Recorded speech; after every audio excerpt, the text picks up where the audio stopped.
En Santa Catalina diuen que era l'escala de fusta o... Santa Catalina és que feren el contracte a l'arquitecte de fer el campanar. I ell feu el campanar, però no feu l'escala.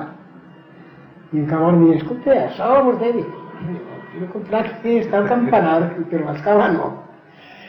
Nada, jo anava a pleit, pero que hasta el pleit pues, se arregla y demás, pues para poder tocar, pues harem allí uns andamis para poder escuchar.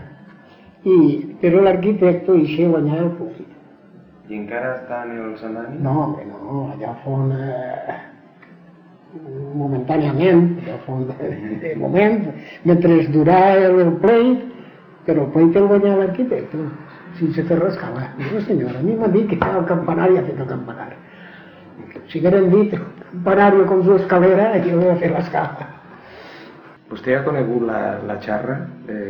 Sí, clar que l'he conegut.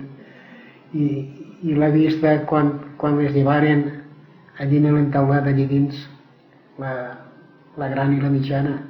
A llevar-les, feren allí un entaulat i les deixaren per dur-se-les a...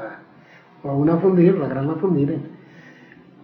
I la mitjana, la Maria Pau, és la que feia la gran que hi ha a Sant Agustí. I com és que posaven el rellotge després? Ui, pues per tornar-ho, perquè no estiguera buit el portal. I quan tenen el campanar de Santa Catalina, que agraren a un arquitecte, crec que era alemà, perquè aquest campanar és relativament modern, del 1700, no? Del segle XVIII. I com anaren, fent uns planos i demés, i feu el campanar. Això és una meravella de campanar, però no feu l'escala. El pressupost no figura l'escala. Vostès han posat ahí en el plano ni en el pressupost l'escala i ho tiraren a xuir i guanyar ell. Tingueren que pujar en andamis de madera per poder tocar hasta que se feu l'escala. Guanyar el pleit ell, guanyar. I quin origen tenien les campanes de Santa Catalina? Com? Quin origen tenien les campanes de Santa Origen? Catalina? Sí, d'on venien? Eren valencianes? No, eren ingleses. Eren ingleses. Totes? Totes. Ja fue un aconteciment quan les dugueren. En aquells temps no hi havia... Vamos, no hi ha Xina festivals, no hi havia allò per resultar una festa, com les portaren en unes carretes i això, les portaren en la terra, sí, per mar. I l'Eloi també era anglès? No, l'Eloi no. L'Eloi el regalaren el gremi dels platers. Sí, sí. Perquè el patró dels platers és Sant Eloi. I per això li posaren Eloi. I té tota la combinació de plata que pot admitir una campana.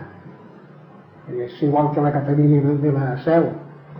Té molta part de plata, però una campana completament de plata se trencaria. És que té tota la relació possible que admiteix de plata. Sí, sí. Y tanto la una con la otra tienen un sonido que es una cosa divina. I l'Eloi era la tiple més xicoteta de Santa Catalina? Era el tiple més xicotet era el Peret, que estava en el techo. Però com entrava després de l'Eloi, resultava el primer tiple de l'Eloi. L'Eloi estava en portal. Sí. En quin portal estan situades les campanes? Pues de front al carrer La Paz estava la Catalina, que com hi ha habitantes, vulgarment se li dia la xerra. Enfront, recaent a la plaça esta de Lope de Vega, Sí. estava la Maria Pau. Mirant de front a la gran, Mitjana, no? La mitjana, la Maria Pau. Mitjana, que després fou la gran en Sant Agustí. Confundiren la xerra, esta quedà la gran de Sant Agustí, la Maria Pau. I a la dreta de la gran, de la Catalina, mirant de front, estava l'Antoni. I a l'esquerra, la Salvadora, que vulgarment li dien la vella. i aquesta campana caldria un any, dia de Sant Pere, no sé jo precisament l'any, podria calcular-lo, perquè pon un dia que mon pare venia de complir el servici, no? Tirar-ho al carrer, enganxar un llaç en les cames i el tirar al carrer.